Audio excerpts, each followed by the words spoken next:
Warahmatullahi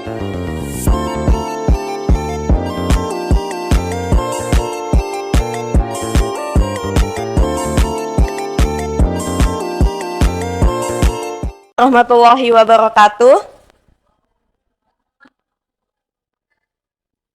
Bagaimana kabarnya anak-anak hari ini? Masih semangat kan?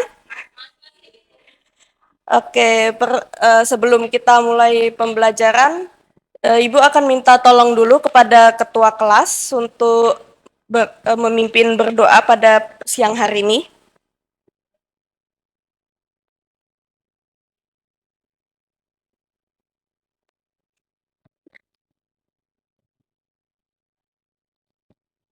Oke, selanjutnya Ibu akan mengecek kehadiran kalian ya. Kira-kira ada yang nggak hadir nggak hari ini? Oke, Alhamdulillah sehat semua berarti. Baiklah, sebelum mulai melanjutkan materi hari ini, kira-kira ada yang masih ingat nggak materi yang kita pelajari pada minggu lalu? Ya?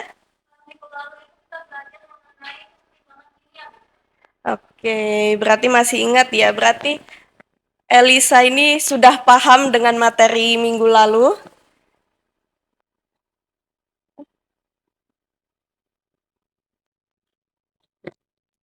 Oke, sebelum kita mulai, sebelumnya Ibu mau tanya dulu nih. Di antara kalian ada nggak yang pernah minum susu? Kira-kira kalau susu itu kita diam, setelah kita buka, kita taruh gelas, kita diamkan seharian tuh apa yang terjadi?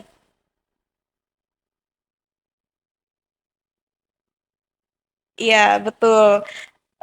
Susu tersebut akan membentuk endapan, terdiri dari dua fasa. Nah, sebelumnya kalian pernah nggak ada di ruangan tempat tertutup, gelap, dan berdebu?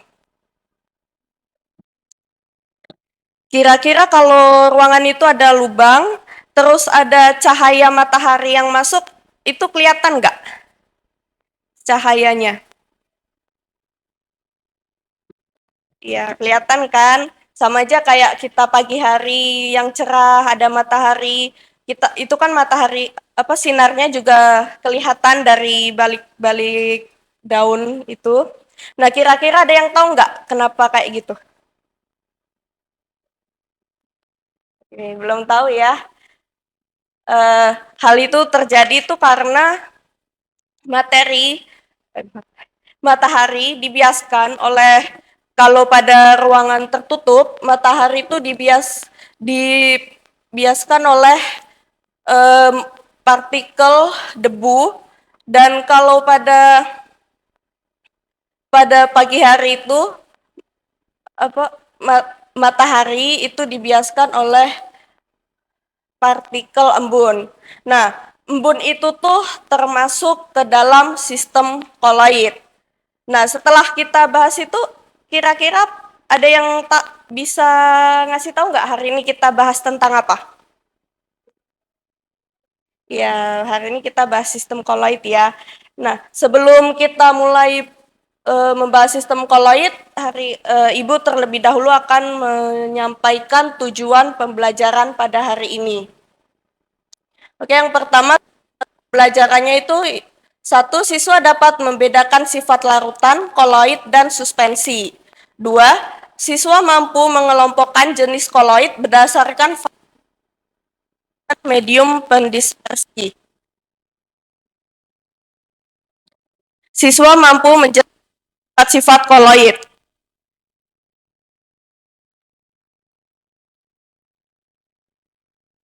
Oke.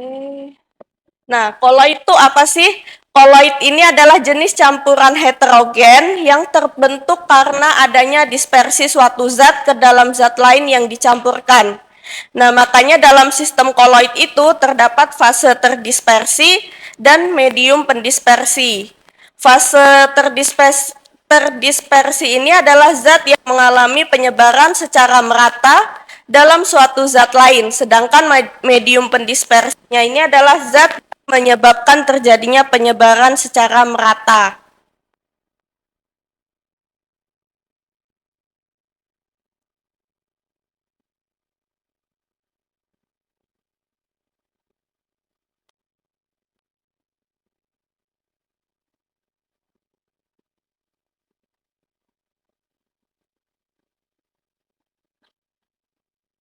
Nah, sebelumnya di sini Ibu ada contoh nih tentang proses pembuatan koloid sederhana yang mungkin sering kita jumpai di kehidupan sehari-hari lah. Ini juga untuk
Nah, tadi kan udah dijelaskan nih mengenai koloid sederhana dalam kehidupan sehari-hari.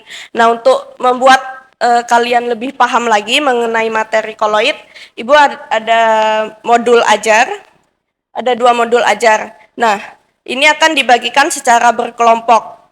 Untuk kelompoknya, ini sesuai baris kursi saja. Yang depan kelompok 1, belakang kelompok 2.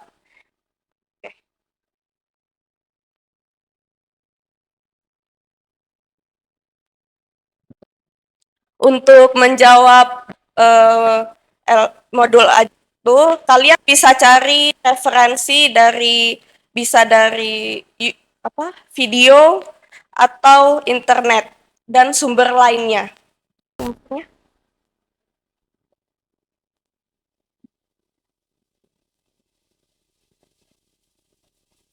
Kelompok 2 ada kesulitan mencari sumber.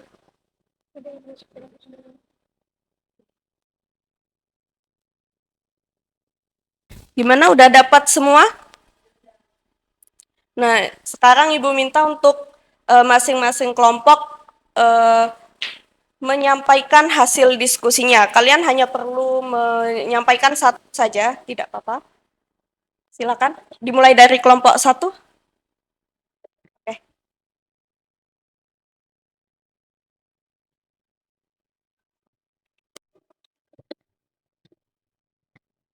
Jadi saya perwakilan dari kelompok 1 ingin menampilkan hasil diskusi kami mengenai nomor 1, sifat-sifat koloid.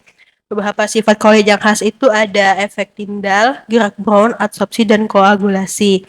Nah, di sini saya akan menjelaskan mengenai salah satu penjelasan mengenai sifat tersebut itu ada gerak Brown yang merupakan fenomena gerakan acak partikel-partikel kecil yang terdispersi dalam medium pembawa seperti cairan.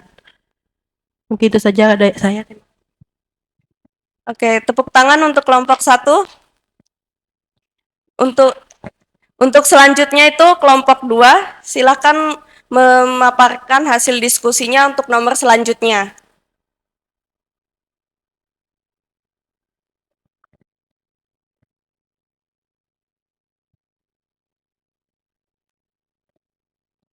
Baik, di sini saya perwakilan dari kelompok 2 akan menjawab pertanyaan nomor 2, di mana eh, jenis jenis koloid berdasarkan fase terdispersi dan medium pendispersinya, yaitu salah satu contohnya ada Shaum atau busa, di mana koloid ini fase terdispersinya berupa gas dan medium pendispersinya itu berupa cairan. Salah satu contohnya itu termasuk busa sabun atau busa bir dan busa sampo. Oke, terima kasih untuk kelompok 2. Nah, tadi kan udah dibahas oleh kelompok 1 dan kelompok 2 ya. Tepuk tangan dulu untuk yang maju tadi. Oke, karena pertemuan kita hari ini udah berakhir di sini, kira-kira ada yang bisa ngasih kesimpulan nggak untuk materi yang telah kita pelajari hari ini?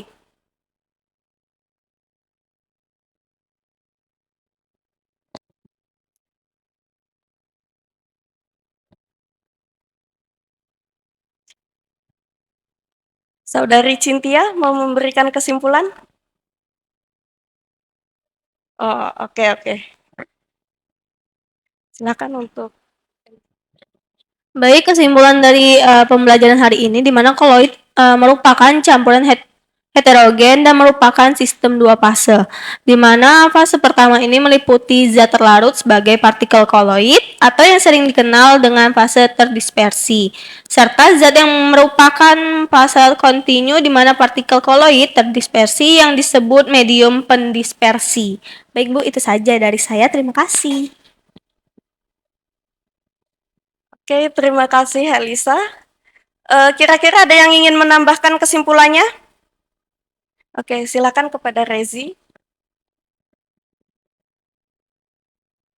Baik, sistem koloid mempunyai beberapa sifat khusus yang membedakannya dengan sistem dispersi lainnya.